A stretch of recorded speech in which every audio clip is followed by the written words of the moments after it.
तर एकंदरीतच भुजबळांच्या अटकेनंतर ठिकठिकाणी प्रतिसाद यायला सुरुवात झालेली आहे, प्रतिक्रिया उमटायला सुरुवात झालेली आहे।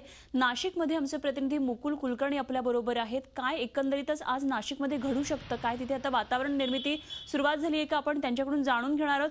तर आज अधिवेशनामध्ये भुजबळांच्या या अटकेचे कसे पडसाद उमटतील हेही आपल्याला जाणून घ्यायचे आणि त्यासाठी आमचे प्रतिनिधी अमित जोशी सध्या आपल्या बरोबर आहेत। तर एकंदरीतच आजची यापुढची कारवाई काय असणार आहे? भुजबळांना तपासणीसाठी हॉस्पिटलमध्ये पाठवणार आहेत आणि त्यानंतर सत्र न्यायालयामध्ये हजर करणार आहेत। या संदर्भात माहिती देणार आहेत आमचे प्रतिनिधी अजित मांढरे। अजित, कशा प्रकारे सगळी कार्यवाही आजची असणार आहे, कसा दिवस आज भुजबळांसाठी असणार आहे?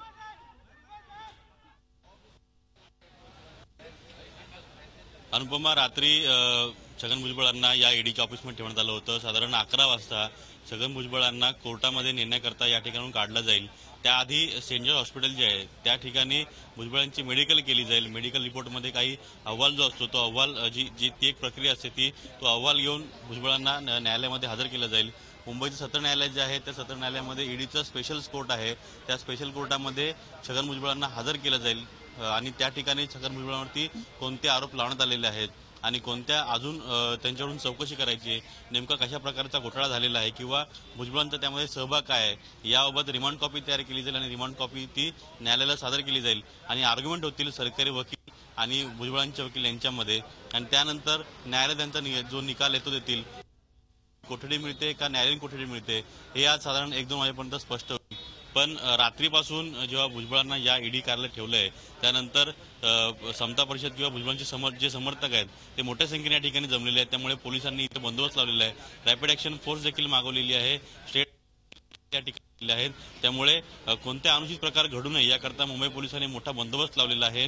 कारण का भुजबळांना ज्यावेळी या ठिकाणाहून कोर्टामध्ये नेण्याकरता गाड्या निघतील तेव्हा त्यांच्या आजूबाजूला मोठे समर्थक असतील आणि त्यामुळे कुठेतरी जसं नाशिक किंवा येवला या भागामध्ये काही प्रकार घडलेत तसे प्रकार मुंबईत घडू नये याची काळजी मुंबई पोलिसांनी पूर्ण घेतलेली आहे। अगदी अजित, असे संपर्कात राहा, मी पुन्हा तुमच्याकडे येतो। जाऊया आमचे प्रतिनिधी अमित जोशी आपल्या बरोबर आहेत। अमित, जरी हे सगळं सूडबुद्धीने होते असा सगळा विरोधकांचा जरी आरोप असला, राष्ट्रवादीचा आरोप असला, तरी सुद्धा आज अधिवेशनामध्ये निश्चित याचे पडसाद उमटतील।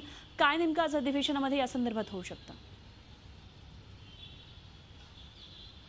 अनुपमा, 11 वाजता विधानसभेच्या कामकाजाला सुरुवात होणार आहे तर 12 वाजता विधान परिषदेच्या कामकाजाला सुरुवात होणार आहे आणि ज्या प्रकारे काल राष्ट्रवादी काँग्रेसने बैठक घेतली होती आता सुद्धा या काही 1-2 तासामध्ये बैठक होण्याची शक्यता आहे आणि खास करून काँग्रेसबरोबर ही बैठक घेण्यात येईल आणि काँग्रेस कशा प्रकारे राष्ट्रवादी काँग्रेसला साथ देते या प्रकरणामध्ये आणि त्याचे पडसाद कशा प्रकारे या विधिमंडळाच्या अधिवेशनात उमटतात आणि सरकार त्याला कसं प्रत्युत्तर हे बघणं महत्त्वाचं ठरेल।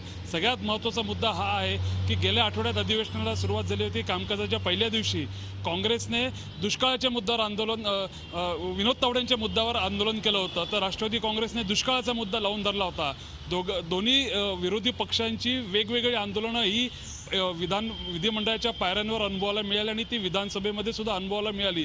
त्यामुळे खडसे यांनी सुद्धा टोला लगावला होता काँग्रेस राष्ट्रवादीला की नक्की तुम्हाला कुठल्या मुद्द्यावर बोलायचं, कुठल्या मुद्द्यावर आंदोलन करायचं, कुठल्या मुद्द्यांवर तुम्हाला सरकारशी चर्चा घडून आणायची आहे। त्याच्यामुळे पहिल्या दिवसापासून काँग्रेस आणि राष्ट्रवादी वेगवेगळे आंदोलन करतात हे स्पष्ट झालं होतं आणि याचा फायदा कामकाज सुरळीत सुरू होण्यात झाला होता आणि म्हणूनच आजच्या दिवशी राष्ट्रवादी काँग्रेस हा मुद्दा जरी दोन्ही सभागृहात उठवणार असलं तरी काँग्रेस कशा प्रकारे त्याला साथ देते, कामकाज बंद पडतं का किंवा या सगळ्या व्यूहरचनेमध्ये सरकार काय प्रत्युत्तर देतं हे सगळं महत्त्वाचं ठरणार आहे। त्याच्यामुळे या पुढच्या 1-2 तासामध्ये राष्ट्रवादी काँग्रेस असेल काँग्रेस असेल यांच्या बैठका तर पार पाडतीलच, मात्र या दोघांची एकी ही या अधिवेशनामध्ये दिसते का आणि त्याचा परिणाम हा कामकाजावर होतो का हे सुद्धा बघणं महत्त्वाचं ठरणार आहे। अनुपमा, अगदी असे संपर्कात राहा। अमित, जाऊया नाशिकमध्ये आमचे प्रतिनिधी मुकुल कुलकर्णी सध्या तिथे आहेत। मुकुल, एकंदरीतच आपण बघतोय की आज अधिवेशनामध्ये निश्चित ह्याचे काही पडसाद येणार आहेत। मुंबईमध्ये जय्यत तयारी झाली आहे, नाशिकमध्ये जो भुजबळांचा बालेकिल्ला आहे सध्या तिथलं वातावरण काय दिसतंय? अनुपमा, आता साधारणतः अर्धा तासाच्या दरम्यान नाशिकचं जे राष्ट्रवादी कार्यालय आहे त्या ठिकाणी सर्व जे समर्थक आहेत, भुजबळ समर्थक म्हणा किंवा राष्ट्रवादी काँग्रेसचे जे कार्यकर्ते पदाधिकारी आहेत त्यांना एकत्र येण्याचे आदेश देण्यात आलेले आहेत. खरं तर काल मुंबईमध्ये ज्येष्ठ पदाधिकाऱ्यांची जी बैठक झाली होती त्याच्यामध्ये समता परिषद अत्यंत आक्रमक होती.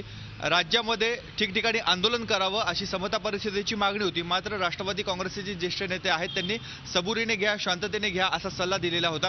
कुठल्याही प्रकारचं आंदोलन करून नागरिकांना वेठीस धरू नका, पक्षाची प्रतिमा मलिन करू नका असं ज्येष्ठ नेत्यांचं म्हणणं होतं. मात्र समता परिषदेच्या आक्रमकतेमुळे आता राज्यभर ठिकठिकाणी आंदोलन करण्याचा निर्णय घेण्यात आलेला आहे. नाशिक शहर म्हणा, नाशिक जिल्ह्यामध्ये आता थोड्याच वेळात आंदोलनाला सुरुवात होणार आहे. साधारणतः 11 वाजेच्या दरम्यान नाशिकचे जे तालुके आहेत, येवला असेल, नांदगाव असेल किंवा ओझर गाव परिसर असेल, अशा सर्व ठिकाणी मुंबई आग्रा महामार्ग आहे, अशा सर्व ठिकाणी आंदोलनं केली जाणार आहेत. रास्ता रोको आंदोलन केलं जाणार आहे आणि साधारणतः अर्धा तासांनी, जसं मी मगाशी सांगितलं, राष्ट्रवादी काँग्रेसचं जे कार्यालय आहे मुंबई नाक्या परिसरातलं त्या ठिकाणी सर्व कार्यकर्ते, सर्व पदाधिकारी हे जमणार आहेत.